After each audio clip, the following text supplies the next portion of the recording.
Lesbian detective. Unsolved cases. She's still missing. Yeah, they haven't found her yet. Well, let's talk about it. They say he vanished without a trace. Could it be a psychotic break or a tragic accident? Police don't know where the body went. Unsolved murders, body still missing. That's unheard. Where's the witness? Lesbian detectives, what's going on? City on high alert, this out the norm. He did what, the who? Man, that ain't real, these crimes ain't true. Then come uncover these theories with us. We live right now, tuning in is a must. Right now. Lesbian detective. Lesbian detective. We about to start the show, so get your popcorn ready, let's go. Pay attention to the message I present to you, the lesbian detectives. This is Lesbian Detectives. I'm Sierra. And I'm Elizabeth. And we are here to talk about missing and unsolved murders. We are discussing cases that you have forgotten about or never even heard of. So sit back, relax, and let's start this podcast.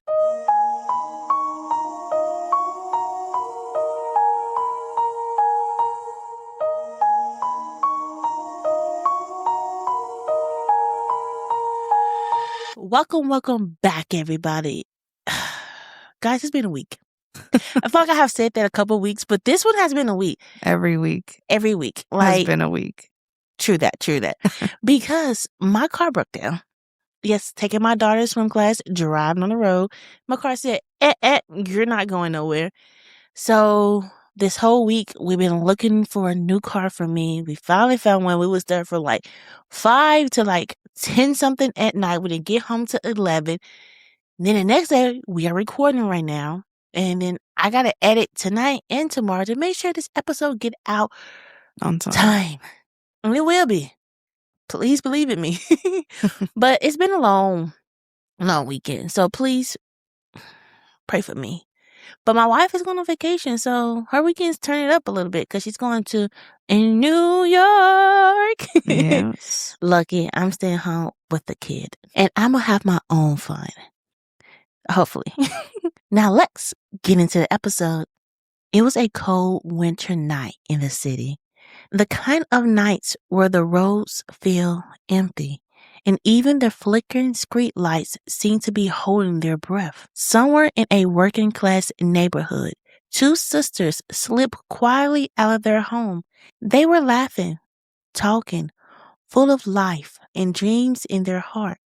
They had plans, just ordinary plans, the kind of outing that teenagers live for. They were excited, carefree, thinking only about the next scene. The next song, the next laugh they will share. They promised their mother they'd be home before midnight. And in the winter darkness, that promise felt simple, safe, believable. But the night had other plans. By the time the world went to sleep, the roads had swallowed them. Bus stops, dimly lit corners, passing cars, everything became a blur.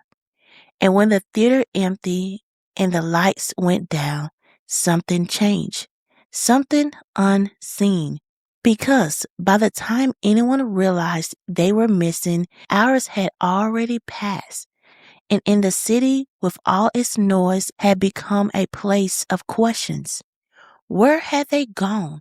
Who had seen them last? And most terrifying of all, who had made sure they never returned home? Tonight, we follow their steps into the darkness. We retrace their laugh that vanished, the bus rides that led nowhere, and the city roads that held their secrets.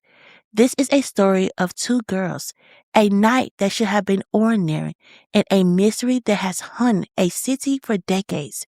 This is a case of Barbara and Patricia Grimes. Before they became names in a newspaper headlines, Barbara Grimes and Patricia Grimes were two girls grown up in the south side of Chicago. Barbara was born on May 5th, 1947, and at the time of her disappearance, she was 15. Patricia was born on December 31st, 1943, and at the time of her disappearance, she was just 3 days away from turning 13. They lived in Brighton Park, a working-class neighborhood where families look out for each other, and kids walk to school, church, and even corner store without much fear. Their parents, Loretta and Joseph Grimes, divorced in 1951. Despite the separation, the children remained close to their father. Loretta carried most of the responsibility at home, raising several children while working outside the home to meet ends meet. Money was tight. Life wasn't glamorous, but it was stable. Barbara and Patricia were especially close. Family members said that they did everything together. Barbara was protective, more mature. Patricia followed her sister everywhere, eager to keep up. They shared a bedroom, shared clothes, shared secrets, and more than anything, they shared a love for Elvis Presley. By late 1956, Elvis Presley was everywhere, and Barbara and Patricia were devoted fans. They had already seen his first movie, Love Me Tender, 10 times. On the night of December 28, 1956, they asked their mother if they could see it again at Brighton Theater, about 1.5 miles from their home. Loretta agreed. At 7:30 p.m., the sisters left their house with $2.50, enough for tickets, popcorn. Barbara carried extra change just in case. They may have walked. They may have taken the bus. No one knows for sure. What is known is that they made it to the theater. A school friend, Dorothy, later told police she sat behind the sisters during the movie. When Dorothy left after the first showing, she saw Barbara and Patricia standing in line at the concession stand. They looked happy, calm, completely fine. They decided to stay for the second showing. That decision changed everything. If Barbara and Patricia stayed for the second showing at the theater, they should have been home at 11:45 p.m. By midnight, Loretta Grimes knew something wasn't right. She stood near the front of the house, listening for footsteps, watching the clock, waiting for a sound of the door opening. The house was quiet, the kind of quiet that feels heavier with every passing minute. Loretta sent 2 of her children, an older sister and a brother, to the nearby bus stop. They stood there in the cold, watching headlights approach, hoping to see Barbara and Patricia step off the bus. One bus came, then another, then a third. The girls weren't on any of them. The siblings went back home and told their mother what they had seen, or rather what they hadn't seen. That's when Loretta began calling around. She called friends, neighbors, classmates, anyone she thought might have known something. Maybe the girls had gone to someone's house after the movie.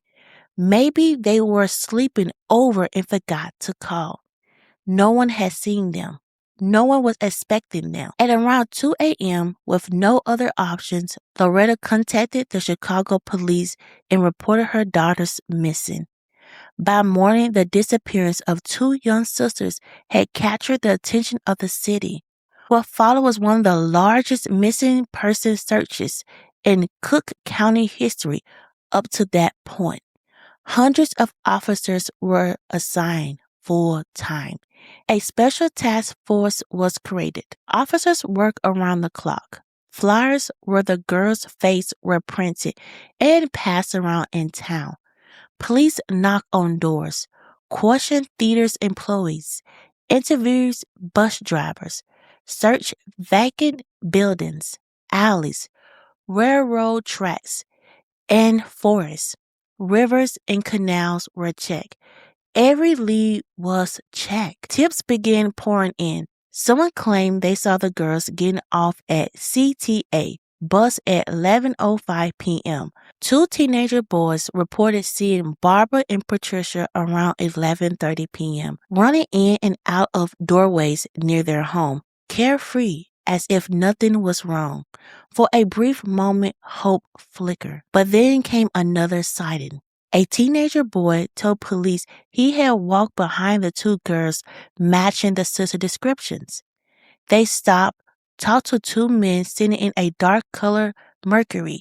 He claimed he watched as the girls got into the car. If true, everything changed. As days passed with no sign of Barbara and Patricia, Loretta received a ransom note. One instructed her to travel to Milwaukee with $1,000. FBI agents came with her. She waited in a church, clutching the money. They didn't appear. Another note told her to leave a suitcase of money in a road station. That too led nowhere. Both notes were confirmed a hoax, cruel distraction that drained time, energy, emotional strength. The case went national. Newspapers ran their photos. Radio stations discussed theories. Strangers inserted themselves into the story. One woman claimed she had met the girls in Nashville, Tennessee, and a clerk of an agency identified them from a photograph. Loretta rejected it immediately. Her daughter had left home with $2.50. No luggage, no plans. Elvis Presley himself addressed the girls on radio and television. If you are a good Elvis fan, you go home and ease your mother's worries. They didn't. Then an anonymous letter appeared, sent to an advice columnist, and the writer claimed to have seen the girls that night they disappeared. She described, and we exchanged phone numbers. When we got to the road where we turned off, we said goodbye and ran across the road. Then Betty forgot something. She had to tell Barbara, and we ran back to the corner. A man around 22 or 25 was talking to them. He pushed Barbara in the back seat of the car and Pat in the front seat. We got part of the license number as the car drove by us. The first four numbers were 2184. Betty think there were 3 or 4 numbers after that. When we heard that they were missing, we didn't know what to do. Police were unable to trace the car from this information. The letter writer's was anonymous and was never identified. The letter remained one of the most chilling elements of the case, a first-hand glimpse of a horror written by someone who saw part of a crime unfold. On the night of January 14th, a classmate of Patricia received 2 phone calls to the family home. Each time, the caller asked for Sandra. But before a word could be exchanged, the line went dead. Sandra's mother later recalled the voice as frightened, tense, and almost desperate, and she couldn't shake the uneasy suspicion that it might have been Patricia herself trying to reach out. Not long after, police received an anonymous tip that sent chill through the investigation. The caller claimed the girls were already dead and would be found in a park in Lyon Township, a remote area of far west of Brighton Park. He insists this knowledge had come to him in a dream. The authority traced the call to a man named Walter. He was questioned, but after the interrogation, he was released, leading investigation with an uncertain question, the haunting sense of a warning that had already arrived too late. By the second week of January, a heavy snow had fallen across the area, followed by a bitter, cold spell, and then a brief thaw. On January 22nd, Leonard Prescott was driving along German Church Road, a quiet, rural stretch in unincorporated Willow Springs, south of Chicago. The road cut through open land bordered by forest preserves and a shallow creek. Something flesh-colored on the side of the road caught his eye. At first, he thought it was a discarded mannequin. Uneasy, he turned around and brought his wife, Marie, back to look. The sight that met them made their stomachs turn. The naked bodies of 2 girls were sprawled in the snow. One lay face down, the other face up, partially covering the first. Leonard called the police immediately. When officers arrived, they were met with a scene that froze them in place.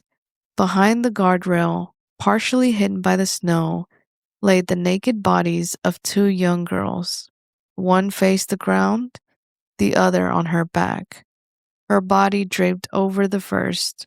Their limbs were stuffed. The girls rested on a flat stretch of earth, about 10 feet long, just before the land sloped downwards towards Devil Creek. Around them, there were no signs of struggle, no clothing, no personal belongings. It didn't take long for the officers to realize who they were. The search for Barbara and Patricia Grimes had ended. Joseph Grimes was brought to the scene. At the sight of his daughters, he collapsed, unable to complete the identification. Another family member stepped forward to formally confirm Barbara Jean Grimes and Patricia Kathleen Grimes. The location stunned investigators. This wasn't Brighton Park. Far from it. The bodies had been moved miles from the girls' neighborhood, near the western edge of Cook County, well beyond the areas where search teams had been concentrating. Whoever had done this had chosen the spot with deliberate care. In fact, the place where the girls were found was roughly a mile from the park mentioned by Walter Kranz. A grim coincidence that only deepened the mystery. At the scene, police noted the injuries. Barbara's face and head were extremely bruised. Patricia had puncture-like marks on her chest, reminiscent of wounds made by a sharp instrument, such as an ice pick. There were no stab wounds, no gunshot wounds, no visible signs of strangulation. Both girls were completely nude, yet remarkably, their bodies were clean. Preserved by the snow and freezing temperatures, investigators believe they had laid there for several days, possibly longer, protected from the elements by the cold. The following day, 3 experienced forensic pathologists performed autopsies on Barbara and Patricia, each taking roughly 5 hours. The findings and the absences would haunt investigators for decades. Toxicology revealed no alcohol, no drugs, no poison. Stomach contents matched what they had eaten at home before leaving for the movies, suggesting that they had died within 5 hours of leaving their house on December 28th. Barbara showed evidence of sexual intercourse, but no signs of forcible assault. Examiners could not determine whether it had been consensual. Patricia showed no evidence of sexual activity. Bruises and puncture-like marks were attributed to animal activities after death, a conclusion that would spark heated debate. With no single fatal injury identified, the coroner made a difficult ruling. The official cause of death, murder, secondary shock due to exposure to cold temperatures. In plain terms, investigators believe Barbara and Patricia had been left alive long enough in freezing conditions for their body temperatures to drop below survival levels. Date of death, December 28 or 29. Disagreement erupted immediately. Some investigators believe the girls were killed shortly after leaving the theater. Others thought that they had been held for days, perhaps weeks, before being dumped along German Church Road. Coroner investigator Harry Gloss argued publicly that injuries indicated violence before death and likely sexual assault during captivity. He also pointed out environmental evidence suggested the bodies were warm when dumped, meaning death might have occurred later than December 29th. His statements shocked the public and cost him his job. By the time Barbara and Patricia were laid to rest, the investigation was already fractured. different investigators, different timelines, completing truths. The single undeniable fact remained. Two sisters had gone to the movies and were found dead nearly a month later, miles from home. What should have been a focused homicide case devolved into patchwork of conflicting theories, damaged evidence, and interagency disputes. From the start, the Chicago Police Department and Cook County Sheriff's Office disagreed on how and when the girls had died. One side believed the murder occurred the night of December 28th, narrowing the suspect pool to people in Brighton Park, near the theater and bus routes. The other theorized the girls had been held and transported before being killed, which would widen the investigation to multiple locations, possibly organized offenders, and premeditation. Instead of choosing a single theory and following evidence, investigators allowed both to coexist. Leads were pursued without direction. Witnesses were interviewed and re-interviewed, often with different questions from different agencies. Critical timelines were never firmly established. Among the earliest and most troubling leads was the dark-colored Mercury, seen near the girls the night they disappeared. Multiple witnesses described the vehicle. A partial license plate circulated internally. Hundreds of Mercury owners questioned. Nothing planned out. No vehicle was ever definitively linked to the girls, and no physical evidence connected a car to German Church Road. With the discovery of the bodies, the investigation shifted focus to finding a killer. The first and most obvious suspect was 53-year-old Walter Kranz, the man who had claimed to dream where the girls' bodies would be found. Police also suspected him of writing one of the ransom notes. Kranz insisted that his knowledge came solely from the psychic abilities. He was questioned multiple times, but with no evidence connecting him to the crime. Authorities were forced to release him.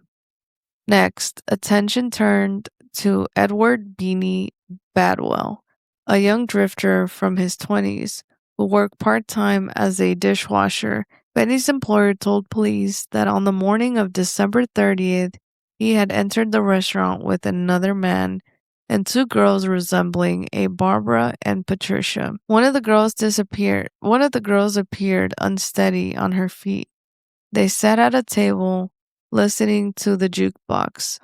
Before leaving in the car, one of the girls told a waitress they were sisters, and a patron later corroborated the encounter. Benny was arrested and questioned for 3 days. Eventually, he confessed, claiming that he had a friend, Frank, had kept the girls for a week, taken them to bars, fed them hot dogs, and when the girls rejected their sexual advances, beaten them unconscious before dumping them along German Church Road on January the 13th. He was formally charged on January the 27th, but the confession quickly unraveled. At the hearing of January the 31st, Benny recanted, claiming police coercion and good cop, bad cop tactics forced him to admit to the crime. Forensic evidence contradicted his story. The girls' stomachs contained only the meal they had eaten at home, with no alcohol or hot dogs, and indicated they had died within 5 hours of leaving the movies on December the 28th. To make matters worse, recordings confirm Beanie was at work at the restaurant on January the 13th, the day he claimed the murders occurred. With the case against him collapsing, he was released on bond on February the 6th. Loretta Grimes was outraged by his claims, refusing to believe her daughter had been in saloons or bars. By March, all charges were dropped. A third suspect emerged, 17-year-old Max Flegg, a juvenile with a history of violence. He admitted in a separate case to assaulting women who resisted his sexual advances. Police persuaded him to take an unofficial polygraph, illegal for minors under Illinois law, but there was no physical evidence linking him to Barbara and Patricia, and he was released. The following year, he confessed to the beating death of 14-year-old Mary Lou Wagner. The investigation unraveled almost as quickly as it began. Evidence that might have made a difference was lost, ignored, or never collected. The girl's clothing was never found. The crime scene along German Church Road had been exposed to the public before it was secured. Witnesses were dismissed too quickly, and early tips were not always documented properly. Standards were considered basic today, simply didn't exist then. But even by the 1950s measures, mistakes were glaring. Pressure mounted, newspapers criticized the police. The Grimes family demanded answers. Politicians demanded results. Instead of slowing down and rebuilding the case carefully, investigators rushed. Statements were made prematurely. Theories were leaked. The momentum of the investigation faded. And by the end of 1957, there was no clear suspect, no agreed upon timeline, and no physical evidence strong enough to hold up in court. Leads trickled in, but the urgency had vanished. The case remained open officially, but functionally, it was stalled. Barbara and Patricia Grimes were no longer just missing. They were a cold case. When the crowds left, when the headlines stopped shouting, when the police cars no longer lined the streets of Brighton Park, Loretta Grimes was still there, still walking in a quiet house where two voices were missing, still setting place at the table out of habit, still listening for footsteps that would never come. She had lost more than her daughters. She had lost her sense of safety, her trust in the world, her belief that justice was guaranteed. The home once filled with laughter and noise became a place of mourning. Neighbors helped. The community raised money to cover funeral costs and keep the family afloat. But no amount of kindness could fill the void left by Barbara and Patricia. Loretta never stopped believing someone knew what had happened, and she never stopped waiting for that person to be found. Months after the investigation had stalled, the call came. A man's voice, calm, cruel, confident. He mocked the police, laughed at their failures, then he said something no one else could know, something only someone who had seen the bodies could see. He mentioned Patricia's toes, crossed at the feet, small. A small, intimate detail never made public. The call ended with laughter. It could not be traced, and from that moment, Loretta knew the killer was still alive, still free, still watching. As years passed, Chicago changed. New crimes filled the front pages. New tragedies demanded attention. The Grimes sisters became fragments of memory. The Elvis girls, the one they had never solved. Police files were boxed up. Detectives retired. Witnesses moved away or died. Teenage girls, abandonment bodies, remote locations sparked quiet reviews of the Grimes case. But every time investigators returned to it, no suspect could be conclusively linked. No evidence survived intact. Similarities were unsettling, but similarity is not proof, and proof is what the case lacked. Joseph Grimes died in 1965.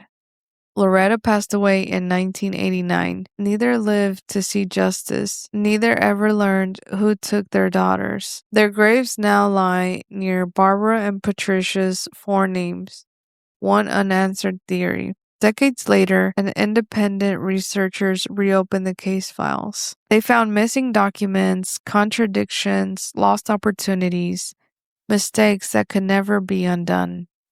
DNA testing was discussed, but there was nothing to test, no clothing, no biological samples, nothing that modern scientists could touch. The past had erased its own fingerprints. And because unsolved cases are not just mysteries, they are warnings.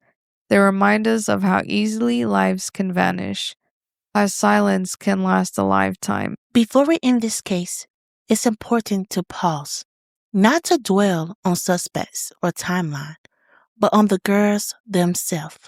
Patricia Grimes was 12, just 3 days from her 13th birthday. She should have been planning a party. Barbara Grimes was 15, old enough to feel grown, young enough to still need her mother.